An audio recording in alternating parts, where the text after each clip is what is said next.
When I got started in real estate, well, first of all, I didn't really know anything about real estate. I really didn't. I always had just kind of random jobs. I didn't know I wanted to be an entrepreneur until I actually took that jump to do it. So that was kind of interesting, but it started out, the father-in-law was doing it, and just watching him, and it just seemed like he had this great life. You know, it's like we'd go visit him and stuff, and he was talking about traveling in his RV and like going on vacations all the time and stuff, and it just sounded like such a great life. It just, you know, I didn't know that such a thing was even possible because I wasn't raised in an environment like that. I was raised, you know, you go to school, you get a good job, and you look for something that's steady and dependable and, you know, something that'll provide for your family. So not necessarily like a chase your dreams kind of a scenario growing up. So I didn't really know what entrepreneurship even looked like until, you know, got into real estate. So it was kind of an interesting journey, like the transition from working for somebody else, you know, in a cubicle, in an office. And it was great. Like, I loved where I worked. I loved the people that I worked with and everything. But, you know, it got to be a frustration after time of, you know, because we started flipping houses part-time, but then it got real frustrating being at that job every day and then not being able to like take vacations when I wanted to, or take a day off, or, you know, it's just like you have to be there and you have to be there from this time to this time, and you can't take, you know, too many breaks, and you only get an hour for lunch every day. And it just became really hard to stay in that box. And I didn't realize how much I hated being in a box until I got an idea of what it was like not to be in it. And so having the freedom to be able to come and go as I pleased, to work when I wanted to work, that was huge for me. So it was a very eye-opening experience, like getting started. I think I hate being in a box because I think just it's not a natural feel for me. It's not a natural feeling for me to do anything that's too rigid or constricted.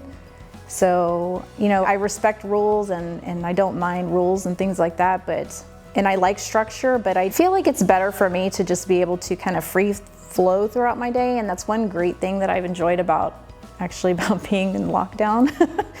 It's just the freedom to wake up when I want to wake up, you know, eat when I want to eat, and just kind of do what my body's naturally telling me to do. And I've been so much more productive and happier and more focused, which, you know, I struggle with sometimes. And I think that's another problem with being in a box, is trying to, you know, make myself do certain things in a certain way at a certain time. It just does not work well for me at all. I believe in routines.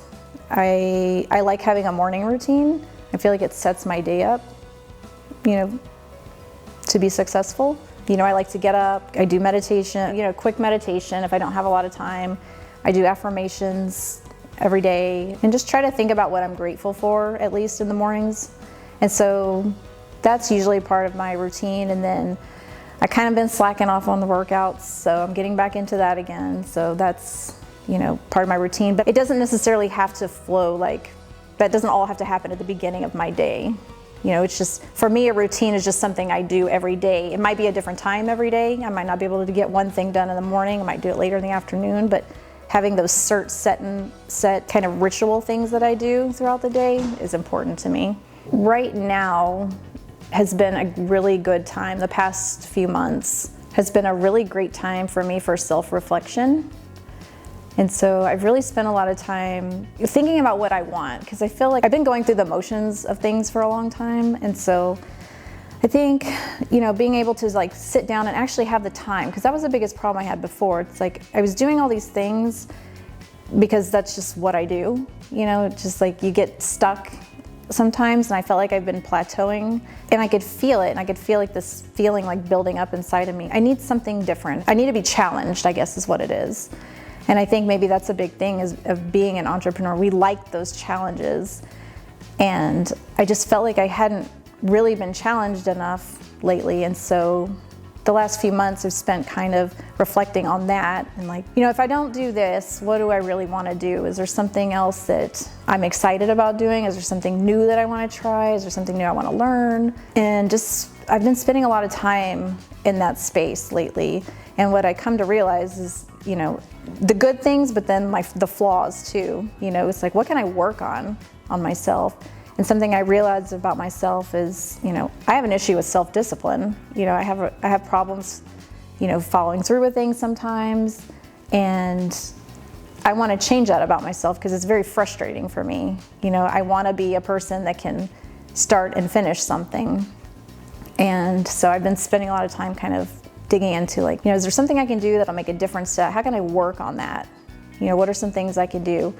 And so, reading, some different books. I started reading the Everything is Figure Outable, which is amazing and has completely transformed my way of thinking to myself. We talked about before, reading all these personal development books.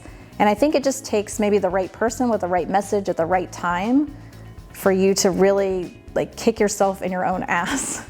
Because really that's what it came down to. I think it was a Brene Brown quote or something, but it's no real change hasn't occurred until somebody decides they are sick of their own shit. I was sick of my own shit. I was sick of myself the way I was.